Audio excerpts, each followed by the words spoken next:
வணக்கம் அன்பர்களே நண்பர்களே. இந்த புத்தம் புதிய காணொலியில் உங்கள் அத்துணை பேரையும் வரவேற்பதில் மிக்க மகிழ்ச்சி கொள்கிறேன். இன்றைக்கு நம்ம பார்க்க போறது கன்னிராசி. கன்னிராசியில என்ன பார்க்க போறோம்? சுக்கிரன் ஒரு கன்னிராசி அதிபருக்கு எவ்வளவு முக்கியமானவர்? கன்னிராசியினுடைய அதிபர் புதன். ஆனால் கன்னிராசி அன்பர்களுடைய வாழ்க்கையில் சுக்கிரன் எந்தெந்த மாதிரி அமைப்புகளில் இருந்தால் சுக்கிரனுடைய அமைப்பை வச்சுதான் கன்னிராசி அன்பர்களுடைய வாழ்க்கை என்பது பெருமளவு தீர்மானிக்கப்படும். சுக்கிரன் ஸ்ட்ராங்கா இருக்காரு கன்னிராசிக்கு அப்படின்னா வாழ்க்கையும் அதே மாதிரி இருக்கு. இது அனுபவத்துல சொல்லக்கூடியது. சுக்கிரன் பழுதடைஞ்சிருக்காரு அப்படின்னா அந்த நிலைமையை நம்ம பார்க்கணும். எந்த அளவுக்கு பழுதடைஞ்சிருக்காரு, எந்த அளவுக்கு கெட்டு போயிருக்காரு. அப்போ எல்லா மனிதர்களுக்குமே வாழ்க்கையில எதுக்கு வாழ்றோம், எதுக்கு ஓடுறோம், எதுக்கு எல்லாம் பண்றோம், எதுக்கு இவ்வளவு கஷ்டப்படுறோம், எதுக்கு இவ்வளவு பிரச்சனைகளை தாங்குறோம், பாரத்தை தாங்குறோம், எல்லாமே ஜெயிக்கிறதுக்காக தான். தோக்கிறதுக்காக யாராவது ஓடுவாங்களா? யாராவது என் வாழ்க்கையில நான் தோத்து போகணும் அப்படின்னு ஏதாவது செய்வாங்களா? மாட்டாங்க. 99.99% பேர் வாழ்க்கையில ஜெயிக்கிறதுக்காக தான் வாழ்வாங்க. ஆக ஜோதிடத்து மேல எனக்கு நம்பிக்கை இல்லை.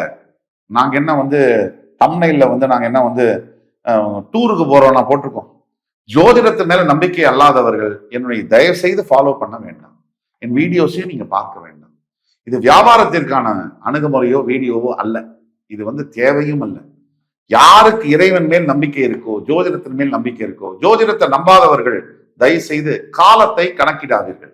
இன்னைக்கு இந்த கிழமை, இன்னைக்கு இவ்வளவு மாசம்லாம் நீங்க பேசவே கூடாது. காரணம், இது எல்லாமே கிரகத்தோட அடிப்படையில் தான். 7 கிரகங்கள் தான் 7 நாட்கள், 12 ராசிகள் தான் 12 மாதங்கள். அதனால நீங்க காலத்தை இனிமே கணக்கிடக்கூடாது. காலத்தை நாளைக்கு அடுத்த வாரம் வரேன் அப்படிலாம் பேசவே கூடாது. நீங்க அதுல இருந்து விலகி இருக்கணும். அப்ப நீங்க ஜோதிடத்தை நம்பாம இருங்க. ஏன் இதெல்லாம் சொல்றோம் அப்படின்னா, பல பேருக்கு நம்பிக்கை இல்லாமல் தேவையில்லாத வதந்திகளையும் தேவையில்லாத விஷயங்களையும், ஆன்மீகம் சம்பந்தப்பட்டவர்களுக்கு, ஆன்மீகத்தை ஃபாலோ பண்ணக்கூடியவர்களுக்கு அதை அந்த கமெண்ட்ஸ்ல எழுதுறது, இது தேவையில்லாத வேலை. அதை பத்தி அப்புறமா பேசுவோம். இப்போ கன்னிராசி என்பவர்களுக்கு முக்கியமா வாழ்க்கையில் ஜெயிக்கணுமா, இல்ல நீங்க ஜெயிப்பீங்களா, எல்லாம் சரியாயிடுமா, பெரிய லெவல்ல நம்ம வருவோமா, இந்த டவுட் இல்லாதவங்க இருப்பாங்களா கன்னிராசியில? நம்மளாம் பெரிய லெவல்ல சாதிப்போமா, நமக்கெல்லாம் லைஃப் இவ்வளவுதானா, இப்படிதான் போயிடுமா அப்படின்ற கேள்வி இருக்கக்கூடிய எல்லா கன்னிராசினியர்களும் இந்த வீடியோவை பாருங்க. உங்களுக்கு சமர்ப்பணம். உங்களுடைய ஃபேமிலியில, ஃப்ரெண்ட்ஸ்ல, ரிலேட்டிவ்ஸ்ல யாராவது கன்னிராசி இருந்தாங்கன்னா ஃபார்வர்ட் பண்ணுங்க. கன்னிராசினியர்களுக்கு சுக்கிரன் என்பவர் மிக முக்கியம். உங்கள் வெற்றியை தீர்மானிக்கக்கூடியவர். நீங்க எந்த அளவுக்கு ஷார்ப்பான மைண்ட் இருக்க முடியும், உங்களுடைய வேலைகளை எல்லாம் எப்படி சாதிக்க முடியும், அதன் மூலியமா வெற்றி எப்படி கிடைக்கும்ங்கிறதையே சுக்கிரன் தான் முடிவு பண்ணுவார். இப்போ சுக்கிரன் எந்தெந்த மாதிரி அமைப்புகள் இருந்தால் உங்களுக்கு வாழ்க்கையில நீங்க நினைச்சது நடக்கும், அப்படி ஜெயிக்க முடியும், அதை பத்தி பார்க்கலாம் வாங்க. சுக்கிரன் உங்களோட பிறப்பு ஜாதகத்துல, கன்னிராசி நேரா நீங்க இருந்து உங்க பிறப்பு ஜாதகத்துல லக்னத்துல சுக்கிரன் இருக்காரா? அப்படி இருந்தால் ஒரு ஜீனியஸ் தான். பிறப்பிலேயே நீங்க ஃபாஸ்டா எதையும் புரிந்து கொள்ளக்கூடிய தன்மை என்பது உங்களுக்கு இருக்கும். கம்யூனிகேஷன், யாருக்கிட்ட என்ன, எப்போ, எப்படி பேசணும்ன்றத பேசியே ஜெயிக்க முடியும். ஆனா இது எல்லாமே 33 வயசுக்கு மேலதான் வேலை செய்யும். சுக்கிர பகவானுடைய அருளினால் உங்களால் வாழ்க்கையில் பெரிய அளவில் எட்ட முடியும். லக்னத்தில் சுக்கிரன் இருக்க வேண்டும். நீங்கள் கன்னிராசியாக இருந்து உங்கள் லக்னத்தில் சுக்கிரன் இருந்தால் இது அத்தனையும் நடக்கும். இதுக்கு நாம பேசக்கூடியது பொது பலன்கள். இது ரூல். இதுக்கு விதி விலக்குகள் இருக்கு. அது 5 முதல் 2% தான் விதி விலக்கு. உடனே சுக்கிரன் லக்னத்துல தான் இருக்காரு, ஆனா எனக்கு எதுவுமே நடக்கல அப்படின்னு நான் ஒரு முட்டாள்னு நீங்களே சொல்லக்கூடாது. அதாவது சுக்கிரன் அப்படி இருந்தால் கண்டிப்பாக நாம் சொல்லக்கூடியது 75 முதல் 80% அப்படியே நடக்கும், கரெக்டா நடக்கும். அதுக்கும் மேல உங்களுக்கு சந்தேகங்கள் இருக்குன்னா கீழே கொடுக்குற வாட்ஸ்அப் நம்பர்ல எங்களை தொடர்பு கொண்டு உங்களுக்கான தீர்வுகள் என்ன, உங்க பிறப்பு ஜாதகத்தை ஆன்லைன் கன்சல்டேஷன் மூலியமாவோ அல்லது நேரடி கன்சல்டேஷன்லயோ உங்களுடைய தீர்வுகள் என்ன அப்படிங்கிறத பத்தி துல்லியமா என்னால கணிச்சு சொல்ல முடியும்.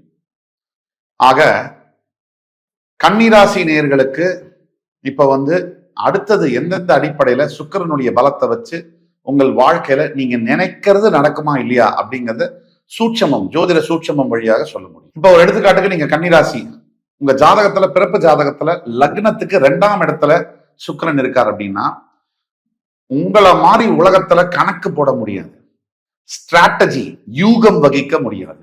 உங்க யூகம் வகிக்கிற சக்தியின் மூலியமாவே மிகப்பெரிய உயரங்களை நீங்க எட்டுவீங்க.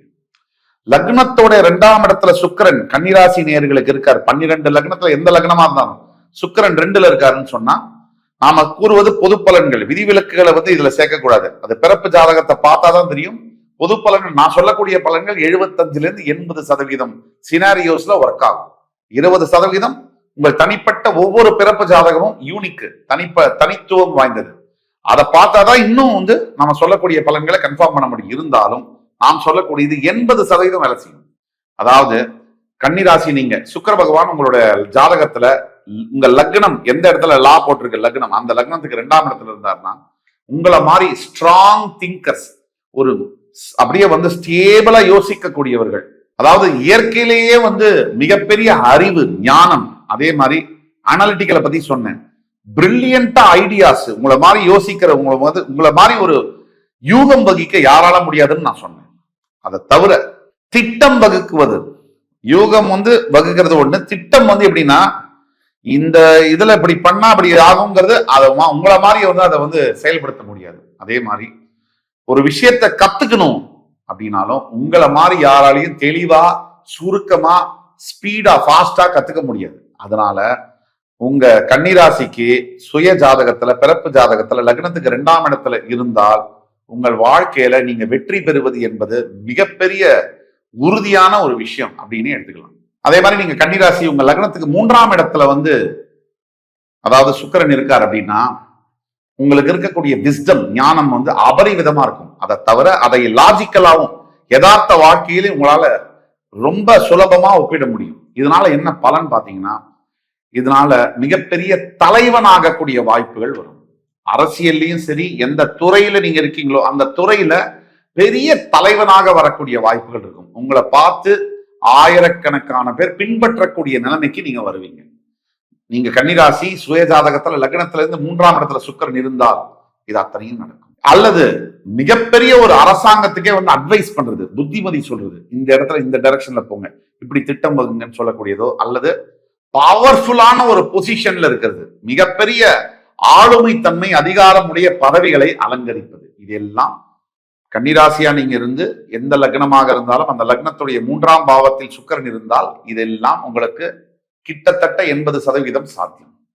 அதே மாதிரி நீங்க கன்னிராசியா இருக்கீங்க, உங்க லக்னத்திலிருந்து 4ஆம் இடத்தில் சுக்கிரன் இருந்தால் மீடியா துறை, நடிப்புத்துறை, கலைகள்ல மற்றும் இல்லாம இன்னோவேட்டிவ் திங்கிங், படைப்பாளியாக இருப்பீர்கள். கிரியேட்டிவ் திங்கிங், உங்களை மாதிரி ஒரு கதை எழுதுவதோ அல்லது 64 கலைகள்ல இசை பாடுவதோ நடனம் ஆடுவதோ, உங்களை மாதிரி ஒரு என்டர்டெயின்மெண்ட் கலைத்துறையிலோ அல்லது மிகப்பெரிய அளவிலான வணிகத்துறையிலோ உங்களை மாதிரி வந்து ஷைன் பண்ண முடியாது. அந்த அளவுக்கு வாழ்க்கையில உயரக்கூடிய நிலைமைகள் நிச்சயம் நடக்கும். இது 38 வயசுக்கு பிறகுதான் இந்த யோகங்கள் உங்களை வந்து சேரும். நீங்க கன்னிராசி உங்க லக்னத்திலிருந்து 4ஆம் இடத்துல சுக்கிரன் இருந்தால் நான் சொன்ன அத்தனையும் நடக்கும். இது எப்படின்னா சடனா மாறும் லைஃப். இப்ப நீங்க சாதாரணமா இருந்திருக்கிறது போய் சடனா திடீர்னு வாழ்க்கையில பெரிய மாற்றங்கள் வரும். அதுதான் இதுல முக்கியமான விஷயம். இப்ப நீங்க கன்னிராசியா இருக்கீங்க, உங்க பிறப்பு ஜாதகத்துல லக்னத்தின் 5ஆம் இடத்துல சுக்கிரன் இருந்தாருன்னா உங்களை மாதிரி நீங்க எந்த பிசினஸ் பண்ணாலும் உங்களை மாதிரி பிசினஸ்ல ஜெயிக்க முடியாது. நீங்க வியாபாரம் தான் உங்களுக்கு சூட் ஆகும். வேலை செய்யறதை விட சுய தொழில், சொந்த தொழில் தான் உங்களுக்கு பொருந்தும். அதே மாதிரி நீங்க எந்த தொழிலை செய்தாலும் அந்த தொழில டாப் 3ல வரக்கூடிய யோகங்கள் சுக்கிர பகவான் கொண்டு வந்து உங்கள்கிட்ட சேர்ப்பார். அதே மாதிரி உங்களுடைய உழைப்பு மட்டுமல்ல, உங்களுடைய அந்த ஆளுமை தன்மை என்பது, அதாவது ஒரு விஷயத்தை எப்படி அணுகணும், அந்த பிசினஸ்ல ப்ராப்ளம் வந்தா, எல்லா வியாபாரமும் பிரச்சனை வராத வரைக்கும் எல்லாரும் வியாபாரம் பண்ணலாம். பிரச்சனை வந்தா அந்த பிரச்சனையை யார் எப்படி சமாளிக்கிறாங்கன்றத பொறுத்துதான் நீங்க சாதாரண ஹோட்டலா, இல்ல அடையாறு ஆனந்த பவனா, இல்ல நீங்க சாதாரண ஒரு நபரா, அல்லது வெற்றி பெற்ற டாடா நிறுவனமா. இவங்கெல்லாம் டாடா நிறுவனத்துக்கும் சாதாரண நிறுவனத்துக்கும் என்ன பிரச்சனை? ரெண்டுமே நிறுவனம் தான். ஆனா பிரச்சனையை எப்படி சமாளிக்கிறீங்க அப்ப வச்சுதான் அந்த நிறுவனம் முன்னேறி டாடா போன்ற உலகம் அளவுல பெரிய லெவல்ல முன்னேறாங்க. பிரச்சனையை சமாளிக்க முடியாதவங்க டாடா காமிச்சிட்டு போயிடுறாங்க. இவ்வளவுதான் டிஃபரன்ஸ். ஸோ இதுதான் வந்து உங்களுக்கு சுக்கிரன் தரக்கூடிய யோகம். நீங்க கன்னிராசி பிறப்பு ஜாதகத்துல லக்னத்தின் 5ஆம் இடத்துல சுக்கிரன் இருக்கார் அப்படின்னா நீங்க பிறப்பிலேயே வியாபாரத்தை வந்து முன்னெடுக்க வேண்டிய ஒரு நபர். வேலை செய்து முன்னேற்றம் பெரிய அளவுல பார்க்க முடியாது. ஆனா சொந்த தொழில் செய்து மிகப்பெரிய உயரங்களை சுலபமாக எட்ட முடியும். அதே மாதிரி நான் சொன்ன மாதிரி பப்ளிக் ஸ்பீக்கிங் என்று சொல்லக்கூடிய ஒரு மிகப்பெரிய ஒரு கிரௌட வந்து உங்க பேச்சாற்றலால உங்களால வந்து அதை கையாள முடியும். அந்த திறமையும் உங்களுக்கு உண்டு. அப்போ பப்ளிக் ஸ்பீக்கிங் போன்ற பொது பேச்சாளராக, பட்டிமன்ற பேச்சாளராக பரிமளிக்க முடியும். அல்லது எந்த தொழிலை நீங்கள் முன்னெடுத்தாலும் மிகப்பெரிய அளவில் சாதனைகளை பண்ண முடியும். கரியர்ல தான் நீங்க எக்ஸலண்டா அட்வான்ஸ்மெண்ட் பண்ண முடியும். இது கன்னிராசிக்காரர்கள் பிறப்பில லக்னத்துல 5ஆம் பாவத்துல சுக்கிரன் இருந்தால், பிறப்பு ஜாதகத்துல. அதே மாதிரி நீங்க பிறப்புல கன்னிராசி, உங்கள் ஜாதகத்துல பிறப்பு ஜாதகத்துல லக்னத்தில இருந்து 10ஆம் இடத்தில் சுக்கிரன் இருந்தால் எழுதி வைத்துக் கொள்ளலாம், நீங்க மிகப்பெரிய கலைஞனாக உருவெடுப்பீர்கள். அது மட்டும் இல்ல, உலக அளவுல உங்களோட வியாபாரம் எக்ஸ்போர்ட்ஸ் அண்ட் இம்போர்ட்ஸ் பண்ணக்கூடிய அளவுல பல 1000 கோடி அதிபதினு சொல்றோம். அது எல்லாருக்கும் அந்த யோகங்கள் வருவதில்லை. 1000 கோடி அதிபதியா அப்படின்னா நமக்கெல்லாம் 1 கோடிக்கு அப்புறமே எத்தனை சைபர் இருக்குன்னு தெரியாது. 100 கோடியை தாண்டி 500 கோடியை தாண்டி 1000 கோடி அப்படின்னா சொன்னாலே பயமா இருக்கு. 1000 கோடிக்கு அதிபதியாகிறதுக்கு எவ்வளவு யோகம் இருக்கணும் பிறப்பிலேயே. அந்த யோகங்கள் வந்து சேரும். கன்னிராசியாக இருந்து உங்கள் ஜாதகத்தில் லக்னத்தின் 10ஆம் இடத்தில் சுக்கிரன் இருந்தால் உங்களை வெல்ல இன்னொருவர் பிறந்துதான் வர வேண்டும். ஆக இப்போ நம்ம பேசுனதெல்லாம் நிறைய பேசியிருக்கோம். கன்னிராசி நேயர்களுக்கு எந்தெந்த சூழ்நிலைகளில வாழ்க்கையில ரொம்ப முக்கியமான விஷயம், நம்ம நினைச்சது நடக்குமா, நம்ம நினைச்சதை சாதிக்க முடியுமா. நமக்கு 1000 பிரச்சனைகள் இருக்கு, சிக்கல்கள், தடைகள் இருக்கு. ஆனா இதையெல்லாம் தாண்டி நம்ம வாழ்க்கை என்னைக்காவது மாறுமா இல்லையா, நாமளும் முன்னேறி பெரிய லெவல்ல வருவோமா இல்லையா, அந்த கேள்விக்கான பதில் தான் இது வரைக்கும் ஒரு சில அமைப்புகள்ல நம்ம பேசியிருக்கோம். நாம என்னதான் சொல்லியிருந்தாலும் நாம சொன்னதெல்லாம் 75 முதல் 80% வேலை செய்யும்.